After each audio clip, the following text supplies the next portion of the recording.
വിശാല മനസ്കതയും ഖേദം പരിഗണിക്കലും.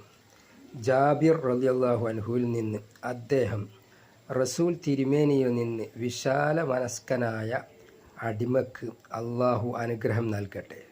സാധനങ്ങൾ വിൽക്കുമ്പോൾ വിശാല മനസ്ഥിതി കാണിക്കുന്നു, വാങ്ങുമ്പോഴും വിശാല മനസ്ഥിതി പ്രദർശിപ്പിക്കുന്നു. അവന് കിട്ടാനുള്ളത് ആവശ്യപ്പെടുന്നതിലും വിശാല മനസ്കനായ അടിമയെ അള്ളാഹു അനുഗ്രഹിക്കട്ടെ. ബുഖാരി. ഇത് ഞാൻ ഒരു വീഡിയോ ചെയ്തിട്ടുണ്ട്. നിങ്ങളുടെ ഇങ്ങനെയല്ല പറഞ്ഞിട്ടുണ്ടാകുക, വേറെ രൂപത്തിലായിരിക്കും. നിങ്ങളുടെ പൂർവികരിൽപ്പെട്ട ഒരു പുരുഷന് അള്ളാഹു പുറത്തു കൊടുത്തിരിക്കുന്നു. വാങ്ങുമ്പോൾ അവൻ മാനസിക വിശാലത പ്രകടിപ്പിച്ചിരുന്നു. വിൽക്കുമ്പോഴും കിട്ടാനുള്ളത് ചോദിക്കുമ്പോഴും തദൈവ എന്നുവെച്ചാൽ വിശാല മനസ്കത കാണിച്ചിരുന്നു. തുർമുദി അഹമ്മദ്. ആദ്യ വില നീ സ്വീകരിക്കുക, കൂടുതൽ വില പേശല ഒഴിവാക്കുക, ലാഭം വിശാല മനസ്ഥിതിയിലത്രേ.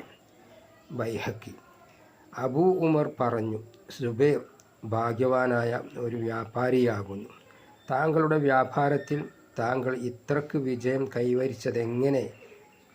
കൈവരിച്ചതെങ്ങനെയെന്ന് ചോദ്യത്തിന് ന്യൂനതയുള്ള സാധനങ്ങളൊന്നും തന്നെ ഞാൻ വാങ്ങുകയോ കവിഞ്ഞ ലാഭമെടുക്കുകയോ ചെയ്തിട്ടില്ല.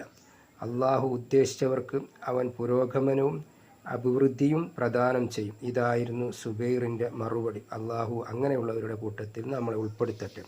ഒരു മുസ്ലിമിൻ്റെ കച്ചവടത്തിൽ മായം ചേർക്കലോ മ്ലേച്ഛതയോ കബളിപ്പിക്കലോ ഉണ്ടായിരിക്കുകയില്ല. അങ്ങനെയുള്ളവൻ യഥാർത്ഥ മുസ്ലിം അല്ല. ഹസ്രത്ത് ഹാരിസത്ത് ഇബ്ന് വഹബി റളിയല്ലാഹു ആയിരിക്കാം, അല്ലെങ്കിൽ റഹിമഹുല്ലയിൽ നിന്ന് അല്ലെങ്കിൽ റളിയല്ലാഹു അൻഹുവിൽ നിന്ന് നിവേദനം. അദ്ദേഹം പറഞ്ഞു, റളിയല്ലാഹു ആണ്, നബി സല്ലല്ലാഹു അലൈഹി വസല്ലം പറയുന്നതായി ഞാൻ കേട്ടു. സ്വർഗവാസികൾ ആരാണെന്ന് ഞാൻ നിങ്ങൾക്ക് പറഞ്ഞു തരട്ടെയോ? ദുർബലരും അവശരുമാണ് അവർ. അള്ളാഹുവിൻ്റെ പേരിൽ പ്രതിജ്ഞയെടുത്താൽ അതവർ നിറവേറ്റും. നരകക്കാർ ആരാണെന്ന് ഞാൻ നിങ്ങളെ അറിയിച്ചു തരട്ടെയോ?